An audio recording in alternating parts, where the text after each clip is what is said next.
Good evening, everyone, and welcome to the May 9, 2017 Glendale City Council meeting. May we have a roll call, please? Council members Agajanian. Devine. Here. Najarian. I'm happy to be here. Sanatyan. Here. Mayor Garpetian. Here. Thank you. What's next, please? It will be the council flag salute led by Councilmember Najarian, followed by our invocation for this evening. Please rise. Please rise and join me in the pledge to our flag. I pledge allegiance to the flag of the United States of America and to the republic for which it stands, one nation, under God, indivisible, with liberty and justice for all. Please remain standing for the invocation. This evening, we pray for the continued health and vitality of the Jewel City. We give thanks for the citizens who give freely of their time and their support of this community through our various philanthropic and community organizations. We pray for the safety of those who serve to protect our great nation, as well as pray for their safe return of our men and women who serving overseas in our armed forces. Return them swiftly and safely to their families. Let us reflect on all that we have been given as citizens and residents of this fair city and actively seek ways to give back. We pray for all this, and that our council and community be guided by the principles of fairness and cooperation during tonight's meeting, and always. Amen. Amen. May I please have your report? The agenda for the May 2nd, 2017 regular meeting of the Glendale City Council was posted on Friday, May 5th, 2017 on the bulletin board outside City Hall. Okay, and what's next? Under presentation and appointments, 3A is agenda previews for the meetings of Tuesday, May 16, 2017. Mayor Garpetian, members of the City Council, for the May 16th meeting, we have a special meeting of the Glendale City Council to commence at 10 a.m., not 10 p.m. This is Director of Finance. It's our budget study session.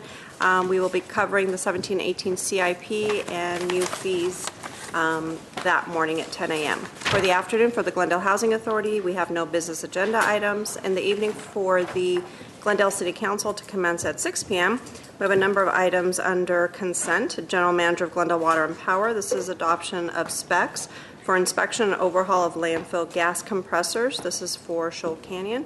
Director of Community Services and Parks. This is regarding the Cerritos Elementary School Multi-Purpose Field Project. Director of Community Services and Parks. This is regarding the Verdugo Park All-Inclusive Playground Project. City Manager. This is regarding the contract renewal for lobbying services with Emmanuel Jones and Associates. Director of Human Resources. This is a proposal submitted in response to a request for proposal for utilization review services for the city's in-house workers' compensation program. Director of Human Resources. This is proposal submitted in response to a request for proposal for bill review services for our in-house workers' compensation program. Lastly, under consent, we have Police Chief and CIO. This is regarding a sole source replacement and purchase of digital technologies with Coban Technologies. And that concludes my report, Mr. Mayor. Thank you. Thank you. And what is next? Ruby is a proclamation designating Historic Preservation Month. Okay, I have two cards. Arlene Vidor.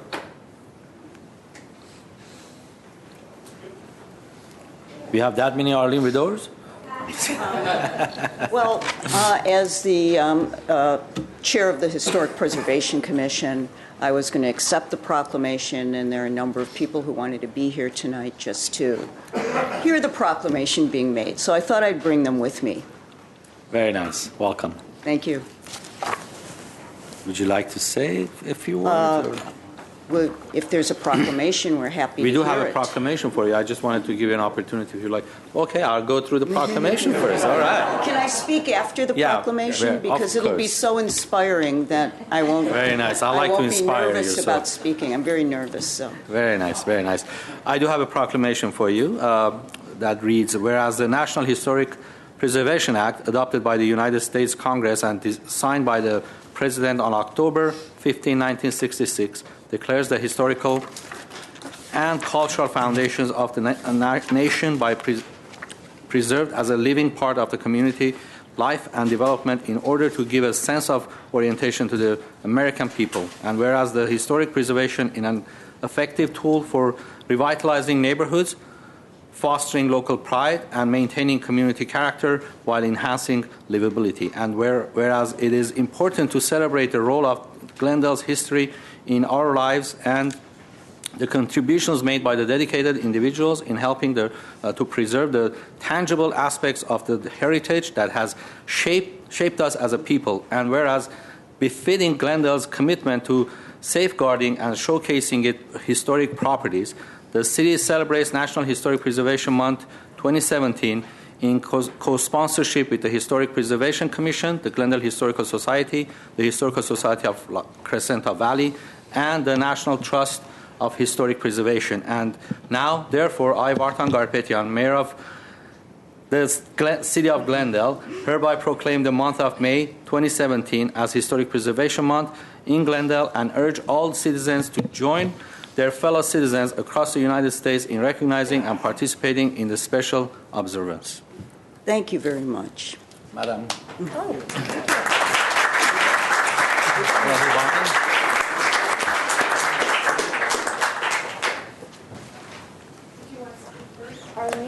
Okay.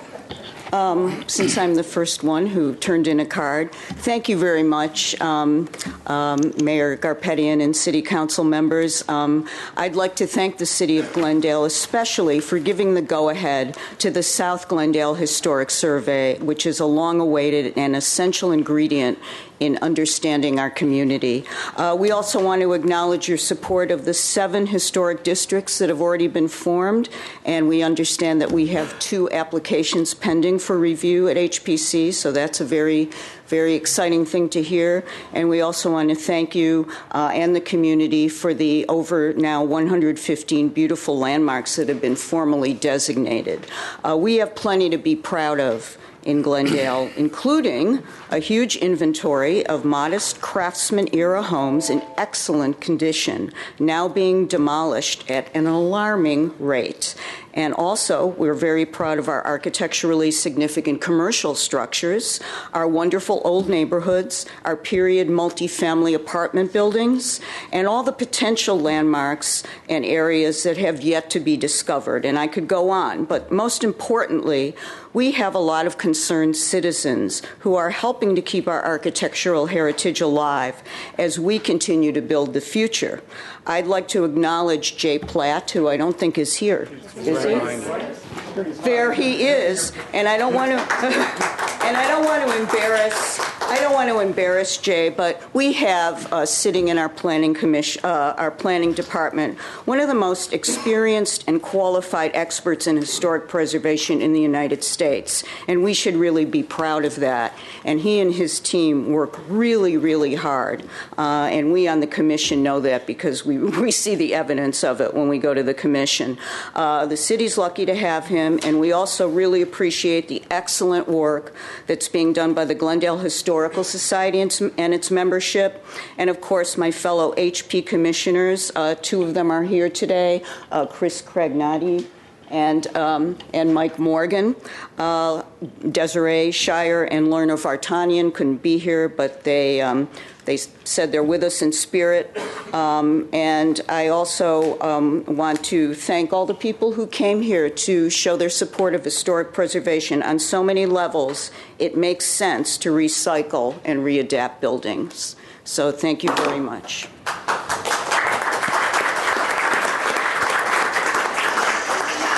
Sean Bressel. I'm Sean Bursell, Executive Director of the Glendale Historical Society. Mayor Garpetian and members of council, thank you for this proclamation. And thank you, Chairwoman Vidor of the Historic Preservation Commission, for all you have done for historic preservation in the city of Glendale. You've truly been one of the most effective advocates for preserving Glendale's history and architectural heritage. So thank you. Mayor Garpetian and members of council, the Glendale Historical Society has declared 2017 to be the year of the craftsman in recognition of Glendale's rich but disappearing stock of this quintessential Southern California housing style. Our events connected with the Year of the Craftsman include our Protecting Bungalow Suburbs lecture this past weekend, and we were pleased to have new council member Agajanian there in attendance. Thank you, sir. We also have an upcoming Craftsman of Casa Verdugo walking tour, and most importantly, on September 24th, we are going to have our home tour, which is this year California Craftsman, Glendale's Vanishing Heritage, and it's going to feature 5 craftsman houses built between 1902 and 1915. The Glendale Historical Society is pleased that the city has added 3 properties to the Glendale Register this past year, and we understand that 8 additional nominations are pending, and we look forward to those. And as Chairwoman Vidor mentioned, we're also excited that 2 more historic districts have been proposed. While we celebrate these achievements and activities, we must also remind ourselves that home tours, plaques on historic properties, and signs on historic districts are not enough. Preservation is really about the future, not the past. Preservation is about maintaining those resources that give our community its character and that remind us how our community developed. And incorporating those resources into the present so that future generations can enjoy them and understand and appreciate how we became this Glendale, this place that matters. Now, the Glendale Historical Society is concerned that the City of Glendale does not always pay adequate attention to the preservation of its historic resources.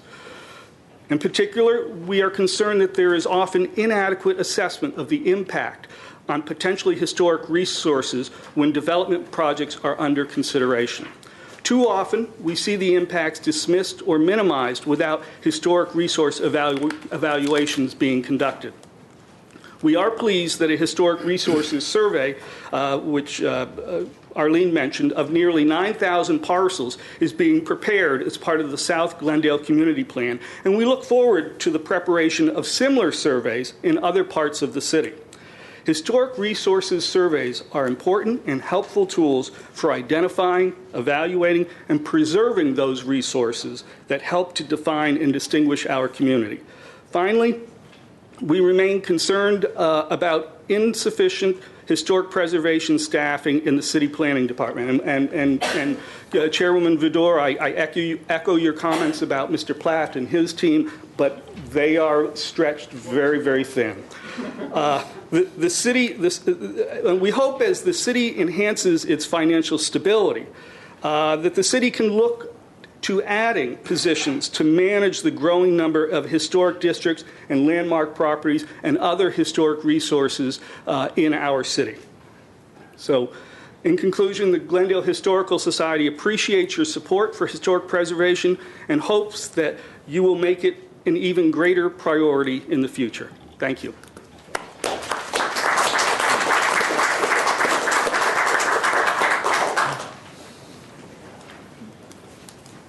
Thank you. Okay. Thank you.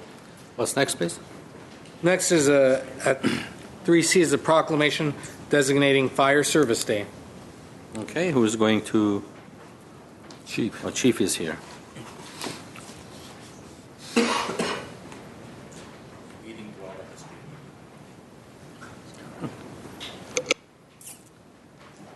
Good evening, Chief, and welcome.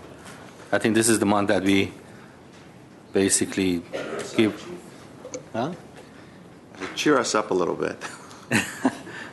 Chief is always cheerful, so that's what I like about him. This is the month that we thank you for and your department for everything you do for our community and keep us safe. I know there are always some hiccups here and there, but overall we have a Class A fire department, and we really appreciate, I personally appreciate everything you do. So I have a proclamation for you that reads, whereas the International Association of Fire Chiefs has designated the second Saturday in May as Fire Service Day, a day to focus attention on the variety of services and skills offered by the many fire departments of the United States and Canada.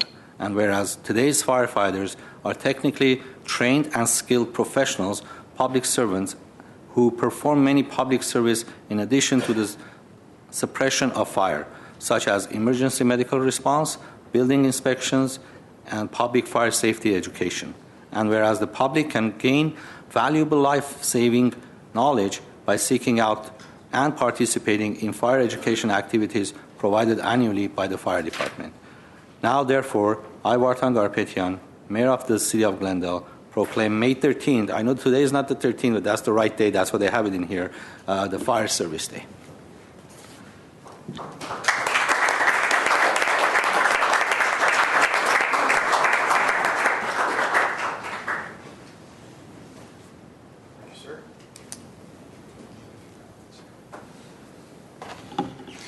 Mr. Mayor, members of the City Council, it is our distinct pleasure as your fire department every second Saturday in May to open up our doors out of all of our fire stations, all 9 fire stations within the city of Glendale. And we really put on quite the meal at Station 21. It's at 421 Oak Street. Starts at 9 o'clock, and we're going to wrap up making pancakes around noon. But if you've ever been to Fire Service Day, you know we give tours of the station. We allow the kids to jump around on some different things. Parks shows up with their climbing wall. We have demonstrations with the Jaws of Life, where we tear a car apart on the hour. And of course, I'll be cooking pancakes, so you're all welcome. The viewing public is welcome to come out. We would encourage as many people to visit Fire Station 21 as possible on the 13th from 9 to 2. Thank you very much. I'd just like to add one more thing. That event that you do at that party is the fact that last year you put the extension ladder, and it went how many stories high, and you had 7. one firefighter that went, it's amazing to see. Are you going to do that again this year? We'll do that again by request, by your special request. Oh, we'll do thank that you. again. All right. It's really awesome to see. It's just really amazing. Yeah, we're going to, like I say, we like to showcase all the things that we can do. And it's a great opportunity for people to come in contact with their fire department on a non-emergency basis, right? That's the big thing. So it's the best. Thank you. Thank you very much.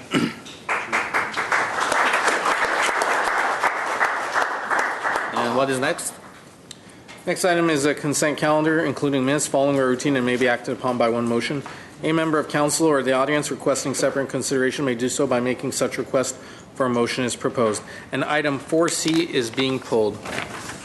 That's General Manager of Glendale Water and Power regarding conducting survey of GWP water and electric customers through fiscal year 18-19. That has been taken off calendar, but the remainder of the consent calendar is before you for your approval. Okay, I guess I won't have to pull 4C, but I will pull 4B. 4B? I'm sorry, B. 4B. Okay. Is there a motion to I'll move the remainder of the consent move the calendar. remainder? Second. Roll call, please. Council members Agajanian? Yes. Devine? Yes. Najarian? Yes. Sinanian? Yes. Mayor Garpetian. Yes. Would you please read the item 4B in the record? 4B is General Manager of Glendale Water and Power regarding meter data analytics project. B1 is a motion authorizing a 3-year extension of software license agreement with Silver Spring Networks, Inc. in an amount of $18,000 per year for 3 years for a total not to exceed cost of $54,000. Mr. Sinani?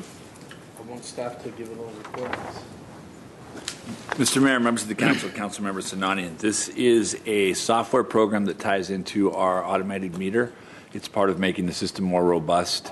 It allows us to do a number of things, including assist in our billing operation. It helps in our theft and loss detectant system. So that's either electricity loss that we are finding that's either due to theft or a problem at somebody's home, or it could be water through our water leak program.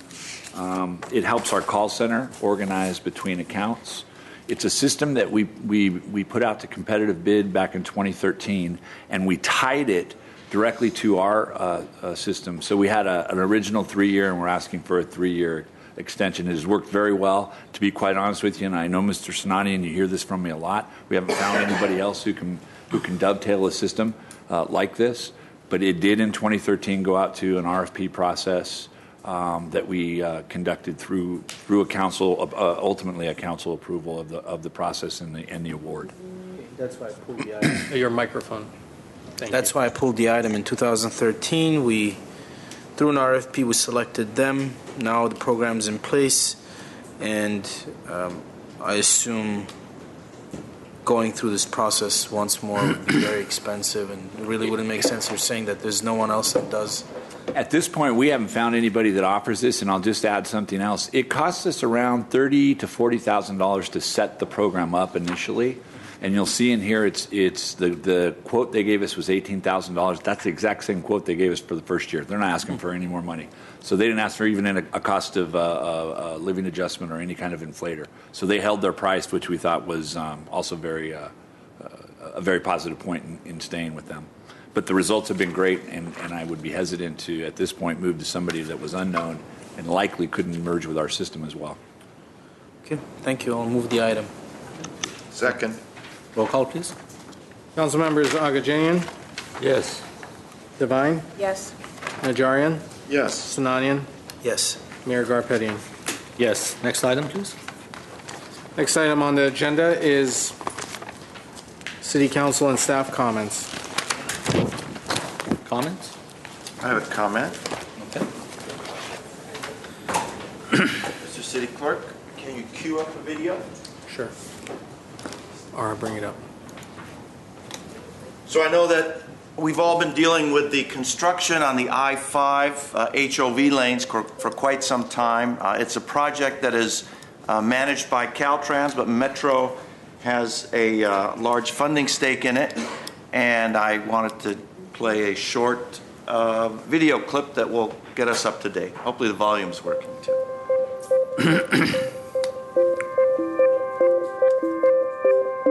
This is the April 2017 progress report for the I-5 corridor improvement projects. These corridor improvements include high occupancy vehicle lanes, bridge widening and reconstruction, on and off ramp improvements, and elevated railroad grade separation. These improvements will enhance safety, reduce congestion, and improve traffic circulation on local streets. For the North Corridor, the focus of this report is on segments 3 and 4. Segment 3, the Empire Project, is 57% complete. Earthwork and bridge work continue at the Empire Avenue Victory Place undercrossing. On March 20th, the contractor permanently switched the street-level Metrolink tracks to the elevated tracks at Buena Vista Street, eliminating this problematic at-level railroad crossing where people tragically lost their lives. This separation of trains and pedestrians will lead to a safer environment for millions of people. Segment 4, State Route 134 to Magnolia Boulevard, the project is 72% complete. The contractor recently completed the concrete pour for the northbound bridge deck at Providencia Overhead Bridge. The southbound deck pour is ongoing. Median bridge widening work continues at Alameda Avenue, Western Avenue, Sonora Avenue, and the Los Angeles River Bridge. The median girders are scheduled to be installed this summer. The I-5 North Corridor from State Route 134 to Hollywood Way is scheduled to be open to traffic in winter of 2019. For the South Corridor projects, Segment 2, Valley View Interchange, is 5% complete. The western half of the bridge was demolished in February. Once this new bridge portion is complete and open to traffic, it's not really pertinent. Yeah, thank you. So we're almost there, but there's a little bit more to do. We're looking at, as they said, winter of 2019 for total completion. Hopefully, it'll be a part of our transportation system that makes it easier for all of us to get around. And on another note, this Friday, I have been asked to speak, and will speak at the Contract Cities Association seminar on transportation issues. All city employees out there who heard the word contract cities, that does not mean in any way, shape, or form that the city is going to be contracting out the good work that you currently do for the city of Glendale. They have a robust educational forum system that that interested the city, and that's why we've decided to join that group for educational purposes. Thank you. Okay, any more comments? I have one, please. I wanted to ask our city manager. I previously had asked for a report on the open space incentive, especially concerning the Kenwood project. And an update on that report? We will be coming back to you with policy options for possible revisions of the open space incentive based on feedback from council at the Kenwood meeting. What we've understood you to mean, what we are doing right now is trying to put some visuals together, because while council can articulate what you want to see, obviously when you did that and we recrafted the program, it didn't quite achieve in actuality what it is that you were hoping to accomplish. And so we'll come back with some visual depictions of how it would actually be applied, so that way we can do it right and then do it once and not have to come back and hit it. That will be, I'd have to defer to Phil. I want to say that this is probably about a month away, because we, at this point, as you know, we're a little light in the design studio at this point. So as we get staff in, this is something that is about halfway done, and we're just at this point trying to mop it up, doing the visual depictions. We will try and get back then. We're trying to finish up the South Glendale plan, and I've got the same staff working on both. Thank you. Okay, thank you. Yes, Councilmember Sinani? Two things. I wanted to ask the city manager what the status is of our public arts contract / initiative. A while ago, we were looking at a grand plan for the city of Glendale of bringing public art to our public areas. And then I don't think we've heard anything in a while. Yes, sir. We are in the midst of the strategic plan that is moving through Arts and Culture Commission. That will ultimately come back to this body, and you'll be able to add your vision to it so it accomplishes all the goals that you want. I don't know how far along they are in the process. I thought we had done an RFP. I thought we had done an RFP. We have moved forward with a consultant, but I don't know how far along in the actual consultancy they are. They may be well on their way to completion. I just don't know that as I sit here, but I will find that out for you. Okay, and if you'll find out, that'd be great. And then finally, I hear, and I'm sure it's so do my colleagues, constant complaints from our residents who use our transit, our buses. Complaints about the bus shelters, the fact that they don't have a cover. I think the complaints have become a little louder as a result of a wet winter. Thankfully, we had one, but the problem doesn't go away in dry weather either, because we do live in Southern California. There's a lot of sun out there, and people sometimes have to sit there for prolonged periods of time waiting for a bus to come. Is this something we plan on attending to in the near future? Because again, people who are likely to use these bus shelters are ones who are probably economically disadvantaged or ecologically conscious. They don't want to drive a car. So I feel like we're kind of we're not attending to their needs. Surely, we do bus shelter renovations and improvements on an annual basis, but on a very limited scale, because it's all the same pot of money that we utilize.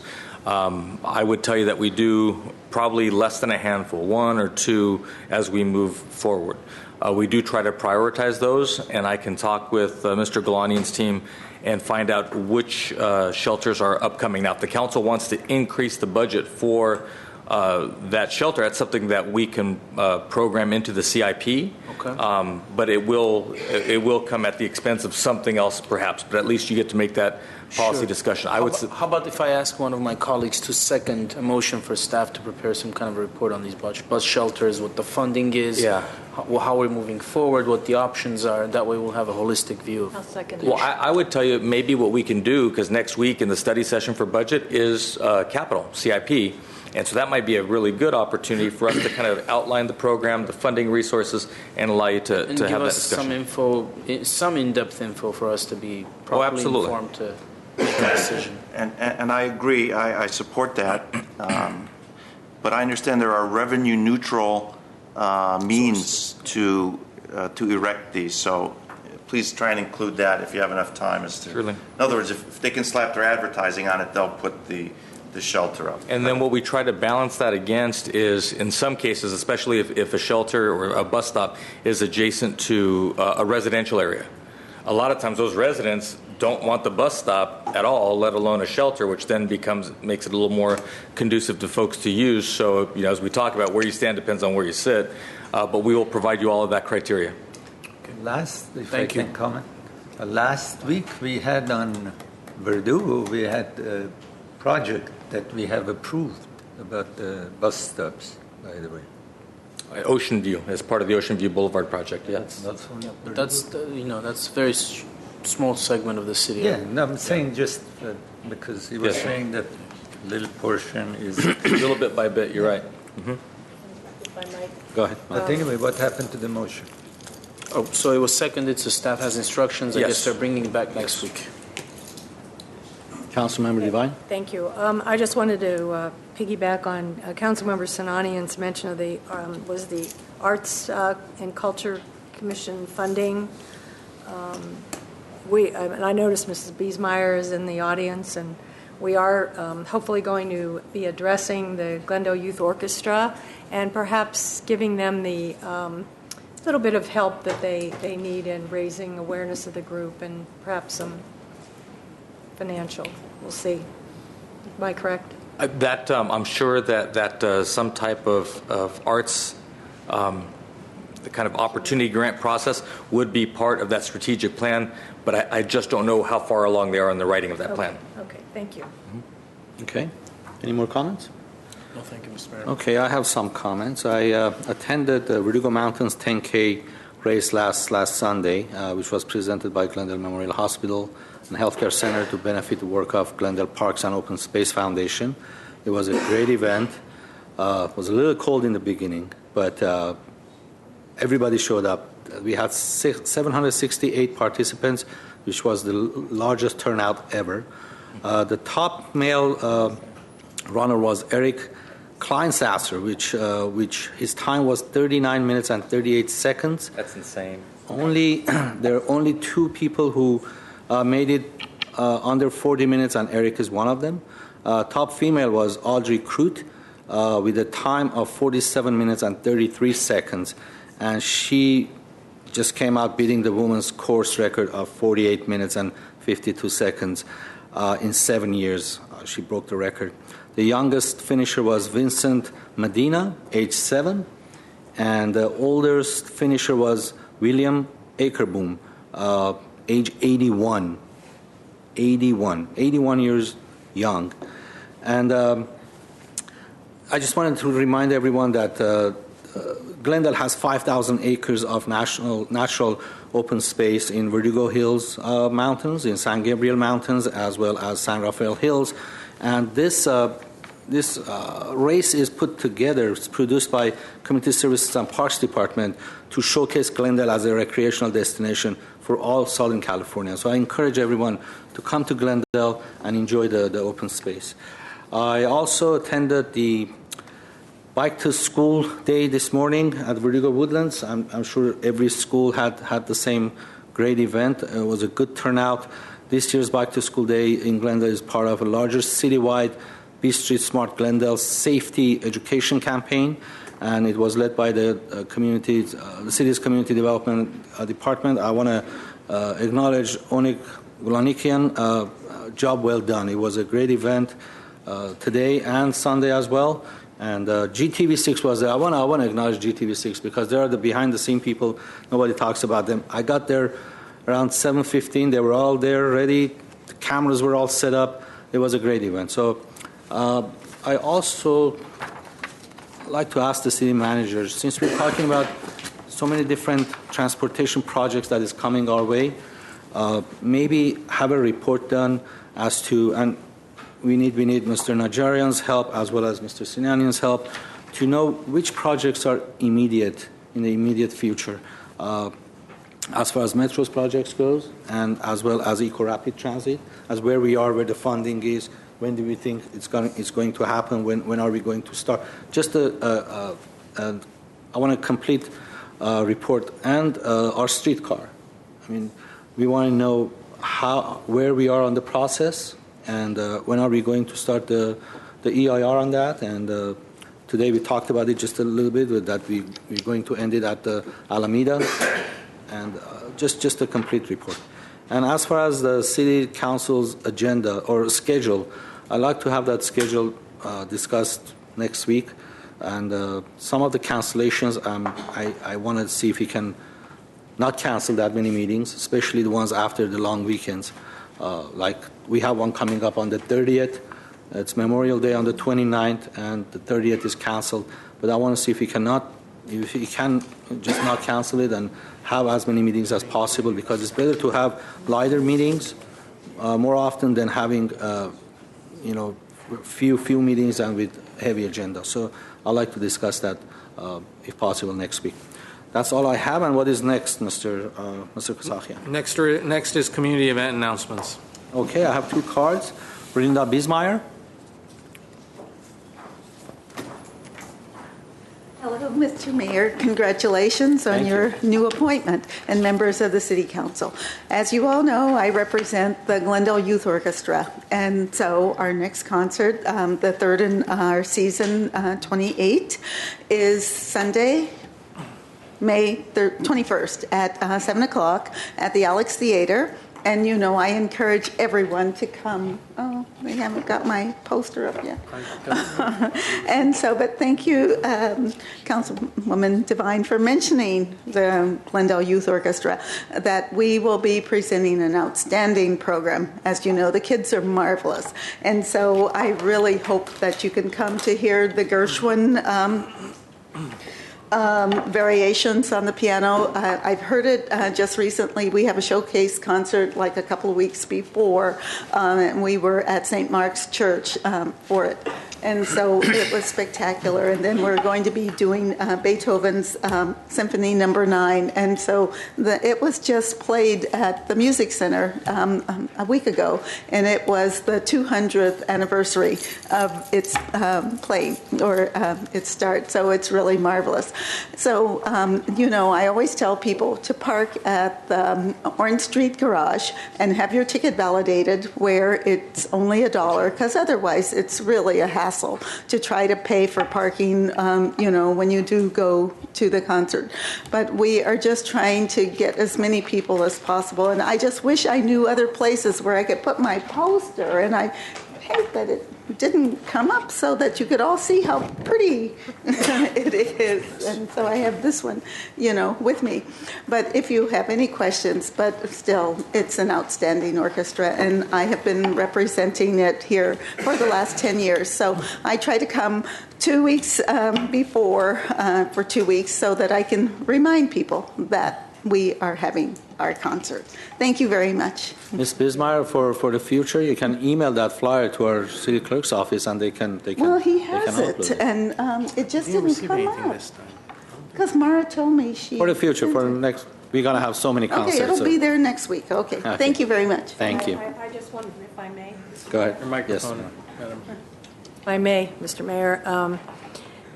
This weekend I went to the Glendale Venice Medical Center Gala. Mm-hmm. And Michael Feinstein played Gershwin. Oh, really? And sang, and it is marvelous. And I know that this youth orchestra is fantastic. So anybody that's out there likes Gershwin, make a point to go and see these kids play, because they are absolutely outstanding. Yes, outstanding. Marvelous. Thank you. You're welcome.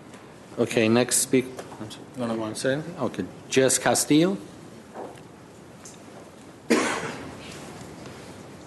Is it Vess or Jess? I'm sorry. Jess. Jess, okay. So thank you. Congratulations, Vartan, and thank you, Paula, for your service. Again, my name is Jess. I'm here on behalf of Glendale Arts. I'm the special events coordinator there. And today I'll be talking about our Open Arts and Music Festival. And so really briefly to go over Glendale Arts, we're a private, nonprofit arts and entertainment organization based here in the city, and we're dedicated to providing support for our local businesses, artists, and arts organizations, as well as offering quality and affordable events and entertainment in the city of Glendale. So last year at the Open Arts and Music Festival, our inaugural year, we offered live music, a kids area with a rock climbing wall, food trucks, an arts market, with free artist-led workshops, a public art installation, and a beer and wine garden. Our featured partners and sponsors included the Library Arts and Culture Commission, who are also our seed sponsors for the event, the Downtown Glendale Association, Los Angeles County Arts Commission, KCT, LA Weekly, Glendale Tech Week, Street Food Cinema, and more. This year, our theme is collective. Last year, we were focusing on a city in transition and really acknowledging how our city is changing from all of the developments in the downtown Glendale area to all across the city. And so this year, we're focusing more on what it means to have a collective, to work within a collective, and to build a community collectively. And so with that being said, that theme is what is driving our approach, and so we are increasing our arts market vending opportunities to 22 vendors within the arts market area, and again, that's really to support our emerging artists within the city. We are growing our partnership opportunities and on-site activations with local businesses, organizations, and groups, etc. And then we're also inviting the community to participate in the process through our committees, our volunteering opportunities, our internships, and by contacting us directly at info@openartsmusic.com.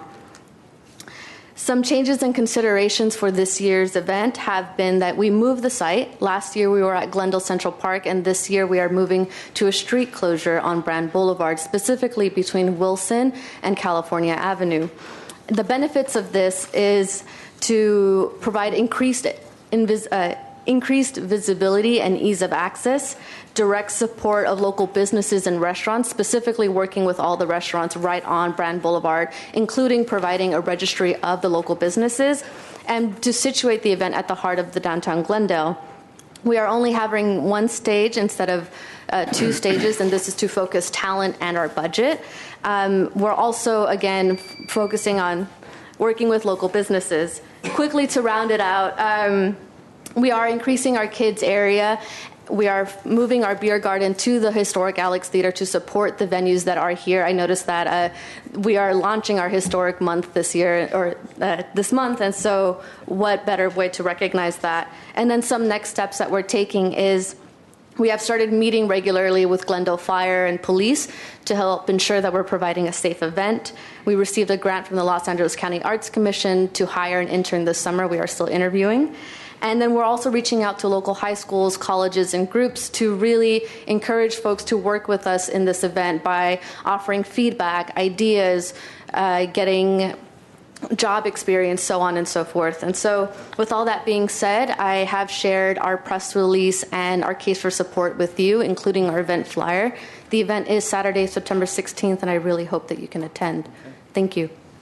Any questions from the speaker? No. I don't have a question, but I noticed that I know I don't have any questions for this young lady, but I noticed that Alyssa Glickman is in the audience. And didn't the Alex Theater just get a historic award for theater? You want to tell it a little bit, take about a minute to... Thank you, Jess. We're very excited about the Open Arts and Music Festival, which is centered around the Alex Theater, which just received actually 2 awards recently. We are so cool. We received the Los Angeles Historic Theater Award for Best Theater. The only other 2 recipients who have received that in the LA area are the Man Chinese Theater and the Ace Hotel. So that's very exciting. And I'm very pleased to announce that the Glendale Historical Society will be giving Glendale Arts the Preservation Award for its work on the Illuminate Project, which is to restore the neon tower that is the beacon of downtown Glendale, and we'll be receiving that award on June 24th. So I hope that you'll all join us on May 21st, which is a Sunday at 11 a.m. They will be giving us the Los Angeles Theater Award, and then certainly on June 24th we'll be receiving the Historical Society Award. So thank you for reading the emails that we send you. That's even more exciting than anything else. And we're very honored to receive those. We're also very excited about the new changes that are coming to the Open Arts and Music Festival, and I think that my staff has done an incredible job in taking everyone's recommendations and making this event much more successful for as many people as possible. It all starts at the top. It all- Congratulations. Thank you very much. A couple of questions. Oh, no. What is the budget for this program? For the Open Arts and Music Festival. So this year's budget is a little less than last year's budget. Our goals are slightly less aggressive. We are looking at around $150,000 to produce the event. We have raised about 75% of that money, and we're still working on some additional sponsorships to round that out. It's much less costly in some ways than doing it at the park, given some of the access. This year, however, we are not receiving any funding from the Arts and Culture Commission Arts and Urban Fund, which was the seed money for last year, and to get the event started and rolling. So all of the costs, sponsorships, expectations, they all fall on Glendale Arts this year. We will certainly be and have continued to work with the city to make sure that public safety is the foremost priority, but we will be working with them to make sure that we can also keep costs down as well as we do this small street closure. So Arts and Culture Commission's fund is not being This is not a part of this. This is 100% funded through sponsorships, contributions, donations to Glendale Art itself. And right now, we do not have any specific identified city money allocated to this event. Because I remember last year. Unless you want to change that, in which case I'm okay with that. Look, we always been very flexible. Last year it was $50,000 that Arts and Culture Commission paid. Also, we allocated $30,000 for advertising. Yes. The generosity for last year actually really was the reason why we were able to get the first year off the ground and gave us the opportunity to really look at what worked with the event and what didn't work with the event. And I think one of the key things that didn't work, unfortunately, was the location. And to be able to use the Alex Theater as sort of the center of the universe for this particular event has, I think, is going to be a game changer for us. I like the new location much better. Good job. I'm very excited. Okay. Any other questions? Thank you all. And congratulations, Mayor Garpetian and former Mayor Devine. Thank you so much for your service and all of your hard work. You did a great job. Thank you. Thank you. Okay, what is next on the agenda? Next is a 3-minute general public comment period. This is 3 minutes for oral communication. People who speak at this portion will not be able to speak at the oral communications at the end of the council business. I don't have any cards on that. There were oh, yes, I do. I'm sorry. Francis Buchanan?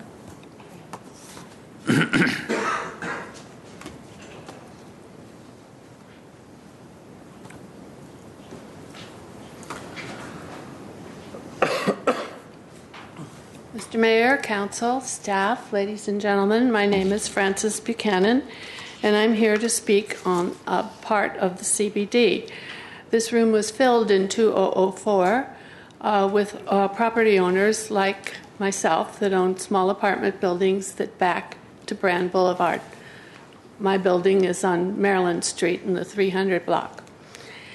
And at that time, there were a lot of vacancies on Brand Boulevard, and the Merchants Association was very poor, and we were told that this was a tax that we had to pay for 7 years.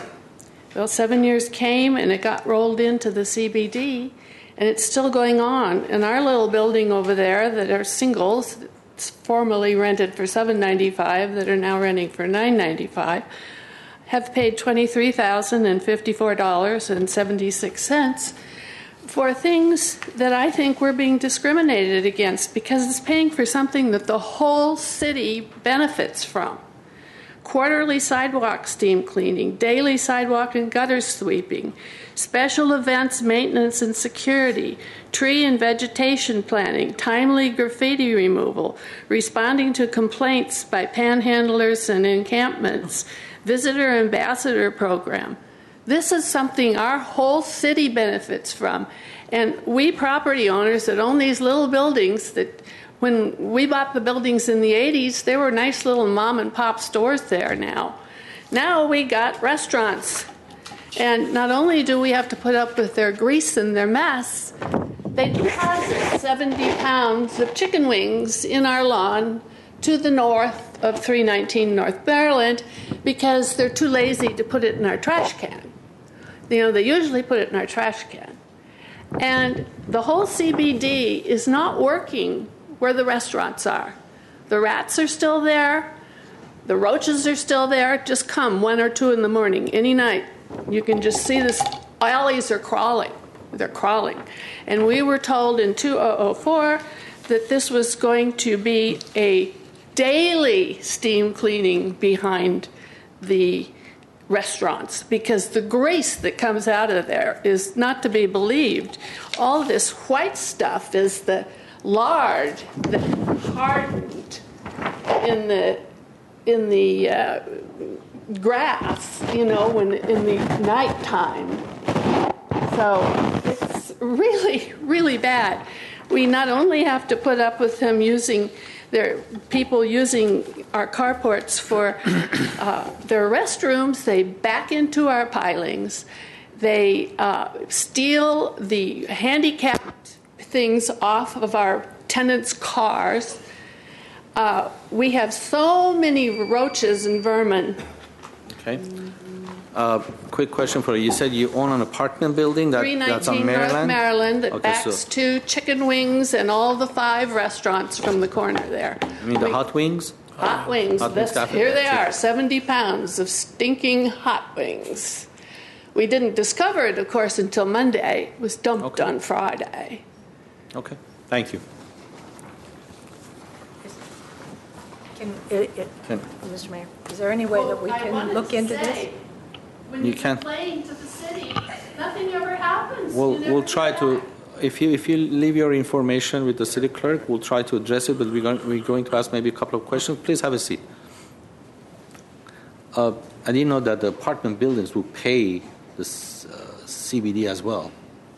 I wasn't aware that this building would have been part of the Downtown Glendale Association, which is separate from the city of Glendale. It's a PBID, Property-Based Business Improvement District, that can only be established through a vote of the property owners.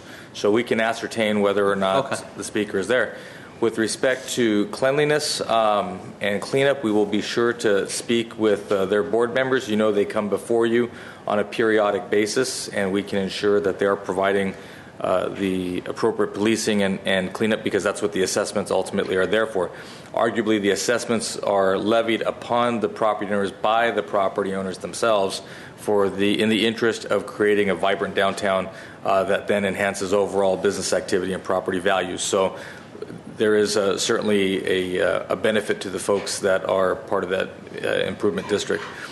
The last thing I would tell you is that to the extent that there are restaurants that are not playing by the right rules, that's probably one of the easier ones to address, because if we call the county health department out there and they make that determination, the county health department, acting in the interest of public health, is very quick to close and admonish restaurants, ultimately up to and including closing them down. So to the extent that she's provided those complaints, we can provide those to DGA and to county health, and I'm sure they will go out and speak to the folks at those restaurants. Okay, thank you. Next speaker is Carlos Law. That's my chicken scratch. It's Charles Law. I'm sorry. That's all right. Mr. Mayor and council members, thank you for this brief audience. I want to talk today about Prop 64 and Glendale's future decision on whether to opt in or opt out. My name is Charles Law, and my family and I are Glendale residents. I own and operate a security business, and my job is to create safety and security for individuals and businesses. I've noticed recently that security jobs surrounding the marijuana industry are popping up. I have friends of mine in the business who consider it because it looks to be that a lot of money surrounds this issue. I won't touch the industry at all with a 10-foot pole for various reasons that I'll get into. The potency of marijuana has increased to the point that the drug user may not just be stoned into lethargy, he may be paranoid, agitated, and unpredictable. That creates increased security risk and escalates the chances for conflict and use of force in my business. I won't take on jobs around this drug. The people I have met that are in the trade and my broader experience seem to be unethical from what I've seen. I've heard about easy drug profits, but who's going to get that money? I don't believe that it will be Glendale. Years ago, Big Tobacco talked about jobs and tax money created by tobacco, and it turns out the costs of smoking have far outweighed the money it brought in. That's why the age for smoking tobacco was increased to 21 years old. I see that the penalty for throwing a cigarette out the window is a fine of about $500 and 8 hours of community service picking up litter or cleaning up graffiti. If on the Glendale website, it explains the fines for illegal pot use. Sorry, it may not be the Glendale website, but the fines for illegal pot use, which include kids smoking marijuana in public, the fine is only $100 and less hours of community service. The scientific evidence is clear that marijuana use can damage brain cells and IQ of children up to their early 20s, but the fine is less than littering. My teenage son's ability to think clearly and to learn is more important than littering, and that should be reflected in the fines for illegal marijuana use, in my opinion. On a personal note, I played competitive football up all the way to the Division I level when I was a kid, and I went through the junior college system, and there were phenomenal players that I played with, guys that were definitely bound for the NFL and great careers and, you know, very lucrative contracts and that kind of thing. And I personally saw marijuana just kill people's focus and dedication to purpose. And guys that should have gone on and even in their studies not be able to do that.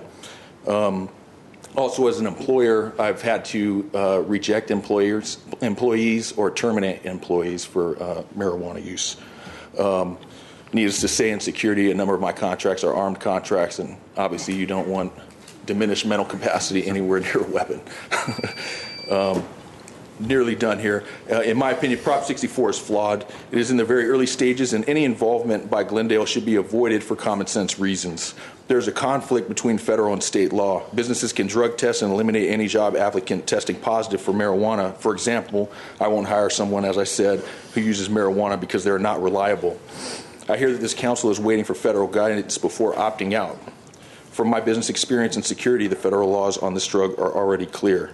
So if you would wrap it up, please. Because last sentence, Glendale should not go against federal law and establish marijuana shops in our city. I want our city to be safe, and I urge you to vote to opt out soon. Thank you. Appreciate it. Okay, this is all the cards that I had. What's next on the agenda?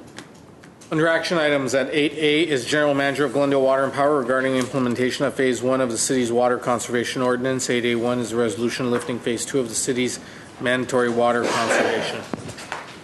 Mr. Mayor, members of the council, I will make this as quick as I can. I know it's been a long day, and it is all good news. This past April 7th, the governor officially, through an executive order, ended the drought in California. And for the last almost 3 years, the residents of the city of Glendale have been under some form or another, some phase of mandatory water restrictions, primarily having to do with their exterior irrigation. So today we're before you in following the governor's order and asking that the council move us back from the current Phase 2 to Phase 1. And as you recall, Phase 1 is a council-mandated phase that we stay in at all times. It's the water-wise phase. It doesn't have any restrictions with regards to days of the week or duration of irrigation. But it does have a number of measures that it asks our residents to practice on a continuous basis. Don't water down a hose down your driveway. Try to use a nozzle in a bucket when you wash your car. Don't water, when you water your lawn, please water after 6 and before 9 a.m. Fix your leaks if you have them. If you like decorative fountains, just make sure they have recirculating pumps. That's something that's in place all the time. So we're asking to move back to that, to what is our normal stage. We thank our residents tremendously for saving nearly 4 billion gallons of water since we first enacted Phase 2 at the end of July 2014. So we've been doing this for like I said, 34 months.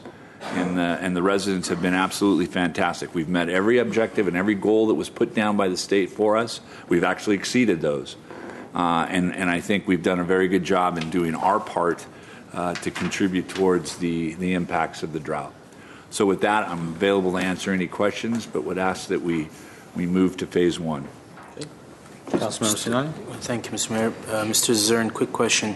So how does this change the frequency with which our residents can water their lawns?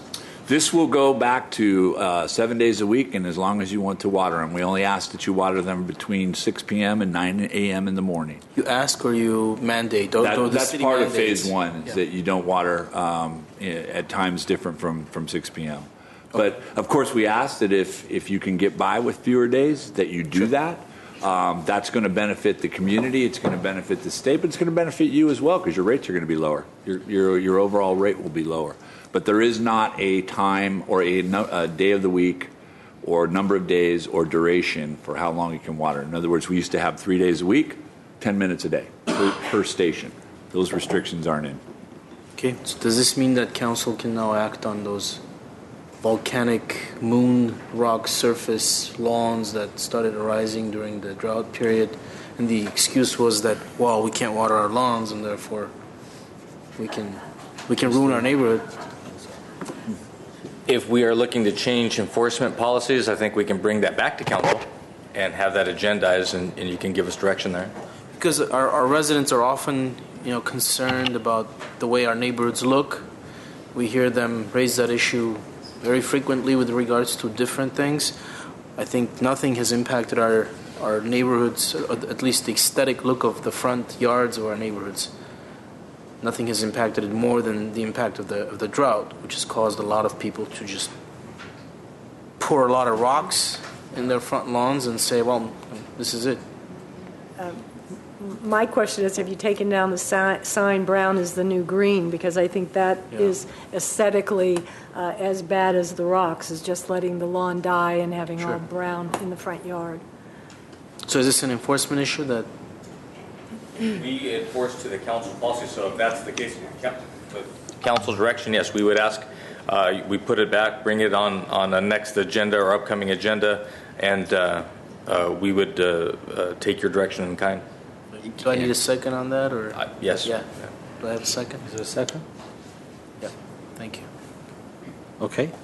Mr. Aljanian, did you have anything to add? I just want to say, so the front lawn can be, you can water it, it can be as green as before, no rocks, no carpet, nothing.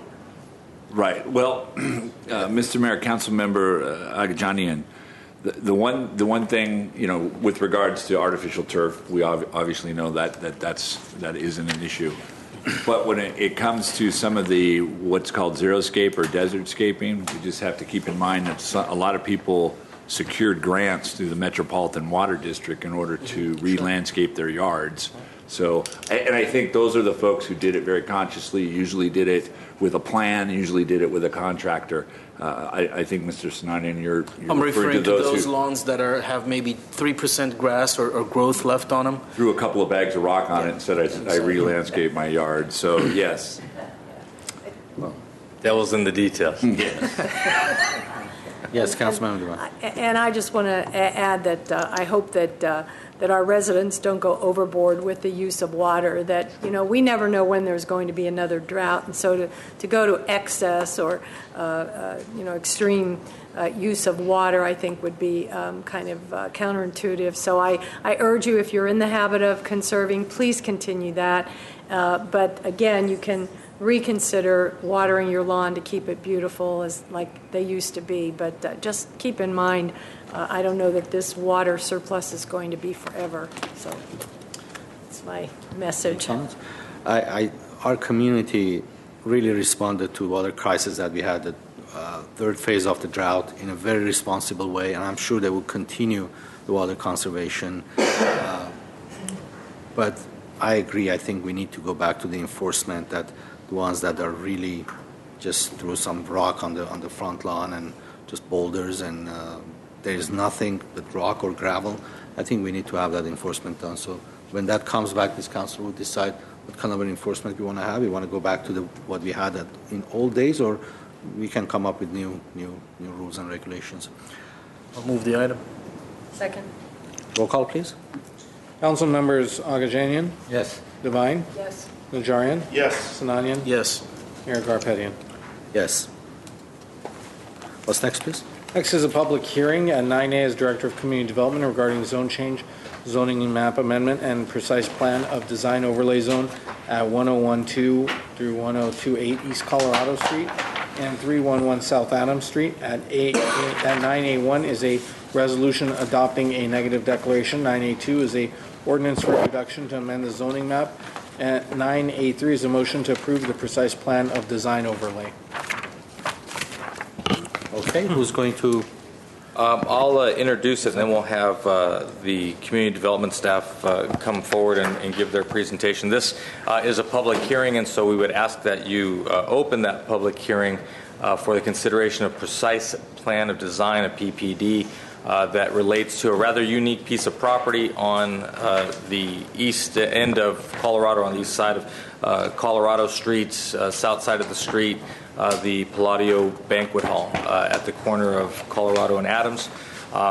What we would be looking to do with the series of approvals that are before you is rectify some anomalies in terms of the land use zoning, because as you will hear, this property exists, these improvements exist on two different zones, and the way it was constructed and when it was constructed don't lend themselves to modern development standards, hence the PPD. So with that, we'll ask Kathy to give you the report. Good evening, Mr. Mayor, members of the council. As noted, this is the zone change, zoning map amendment for 1012 through 1028 East Colorado and 311 South Adams Street. The proposal is to change the R2250 zone to C3 High District 1 zone. So that's the medium density residential zone to the commercial service zone. And this would be for the southern portion of the site, so that the entire site is zoned C3. And as mentioned by Mr. Ochoa, this would to correct the split zone of the site. It also includes a precise plan of design overlay zone for the southeastern portion of the site. And this is for the construction of a 3-level parking structure. This would include the demolition of the existing 31 space surface parking lot. The parking structure would be 32,523 square feet, and it would include 72 parking spaces plus 27 tandem for a total of 99 parking spaces. The reason for this, in part, was to replace existing parking that is required off-site at Gold's Gym per existing variances for the existing banquet hall that is on the site. So the variance and conditional use permit conditions require that 100 parking spaces be required across the street, across Colorado Street at the Gold's Gym. And the Gold's Gym is proposed to be demolished, and so they need to find additional parking elsewhere. The precise plan of design is an overlay zone. It allows flexibility in the zoning, and it is tied to the specific design which you will see tonight. So the existing site is located at the southwest corner of Colorado Street, which is here, and Adams Street over here.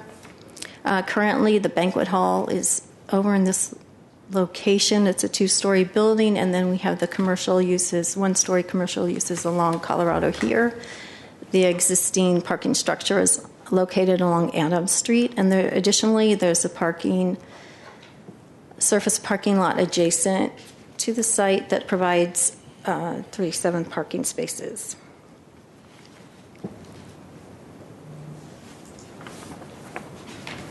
The existing zoning, if you can see at the northern portion of the site, is C3 commercial zoning, and then the southern portion is zoned R2250. So half of the banquet hall is, half of the site is commercial and half is residentially zoned.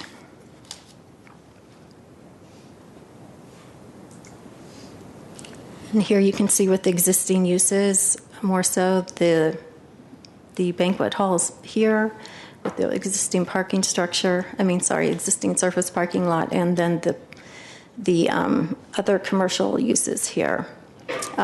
Most of the uses along Colorado, of course, are commercial, And then there's an existing apartment building south of the site, and then other residential uses surrounding the southern part of the site.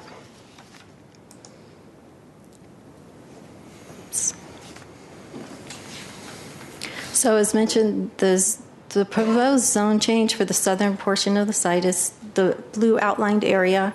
So it would go from the R2250 zone to the C3 zone in this portion here. And then the green outline area is where the proposed parking structure is to go, and that's where the parking overlay, the PPD overlay zone would go, just in the location of the parking structure over here. So here's a perspective of the parking structure from Adams Street. The entrance access to the parking would be from Adams Street. And then here this is the adjacent parking lot for the residential apartment unit south of the site. The proposed site plan is noted. The existing parking structure would be in primarily the same location of the existing parking lot to serve the existing commercial uses and banquet hall. There are no proposed changes to these uses. And here we have the south and east and south elevations. This would be the view looking from Adams Street on the top, and then this bottom south elevation would be the view from the apartment units to the south.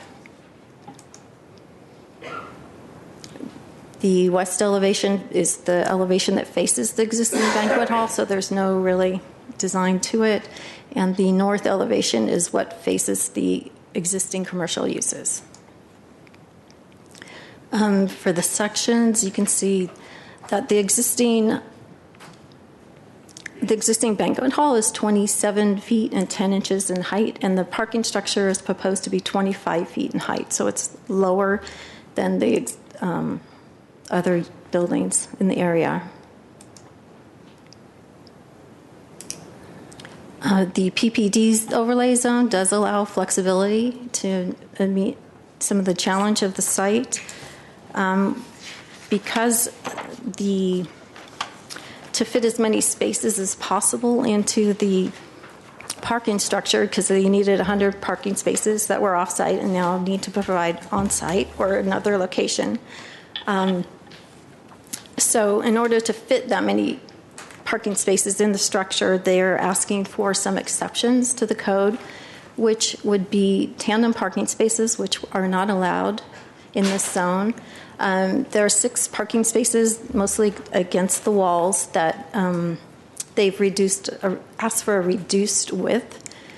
They're asking for no interior setback adjacent to the residential zone, which is required. And then there's a 5-foot landscaping strip required between the residential zone and the commercial zone. And they're asking for an exception for that too, so that they can extend the parking structure for the full site, as I mentioned, to get as many spaces as possible. Detailed findings can be found in the report, but just as a summary, staff felt that we could make the findings for the PPD overlay zone. The style and detailing of the design are complementary to the existing commercial buildings.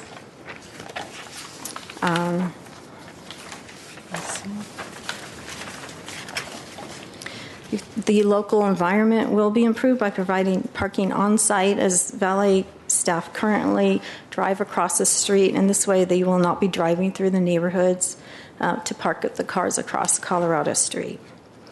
The structure is compatible, as it will support existing commercial uses, and it fits in with the surrounding 1- and 2-story building heights. This is in substantial conformity with the general plan. It will enhance and support commercial uses, providing economic opportunities.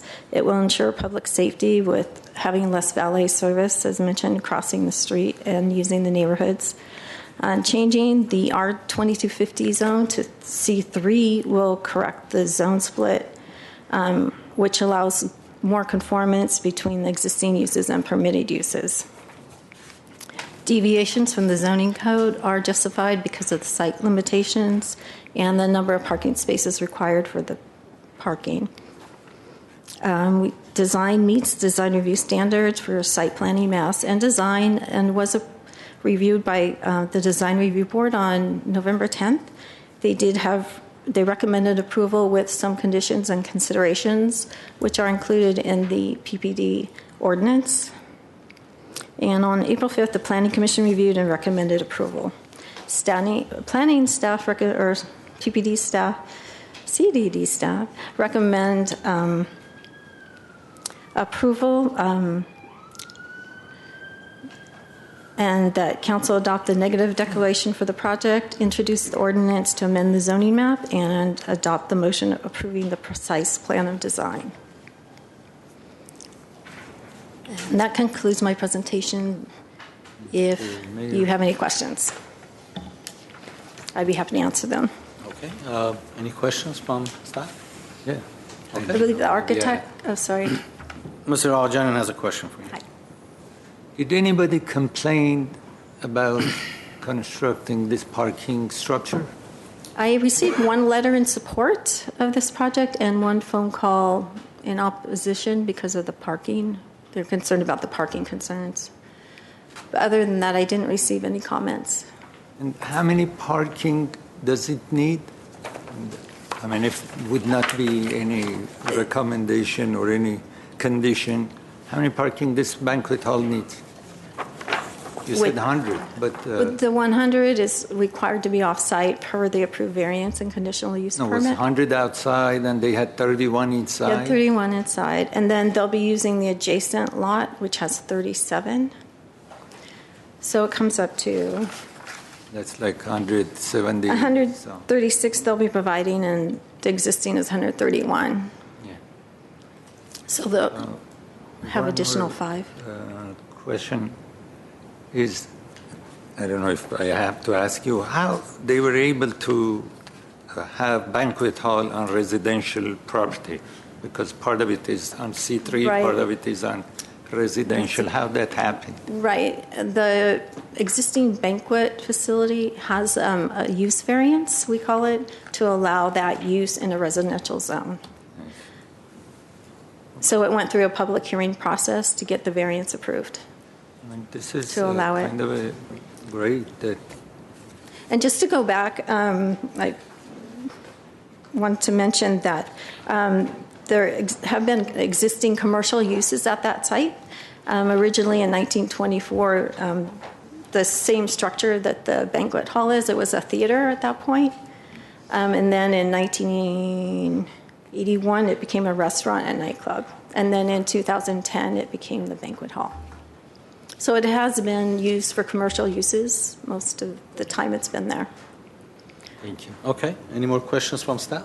Question. Is the parking lot to the west going to remain surface parking? Yes. Or is there's going to be no construction on that? Correct. It will remain, and then that is also owned by the same property owner. Because I did receive a call from the adjacent landowner, the liquor store, I think, who was concerned that there was going to be a parking lot Right. or a structure built on the surface. But if that's the answer, then that Correct. That will I think remain a surface relieves- parking lot. alleviates his concern. Question. Councilmember Devine? You said that the structure is 37 parking spaces. Isn't it 100? The No. the structure is 100, right? The parking structure is 99 with the Right, valet. 99. And the adjacent lot on the other side, Right. It's on the west 37. side, is 37 surface parking. Is there any kind of, do we require the owner or anyone to sign a parking agreement that they can use that space so that we're assured that we get that one space? It's owned by the same property owner. That's So we building would the just have to structure? have the whole site is owned by the same person. Okay. And so then, as well as the adjacent parking lot.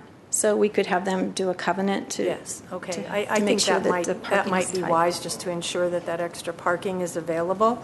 And the other question I have is, why was the PPD zone only in the area of the proposed parking structure and not the entire property line? It would offer flexibility to the property owner or the properties using that, because if anything changed, if they had to come in for a building permit, for anything having to do with design, because the overlay zone is for design, they would have to come back here to council. For the changing, yeah, right.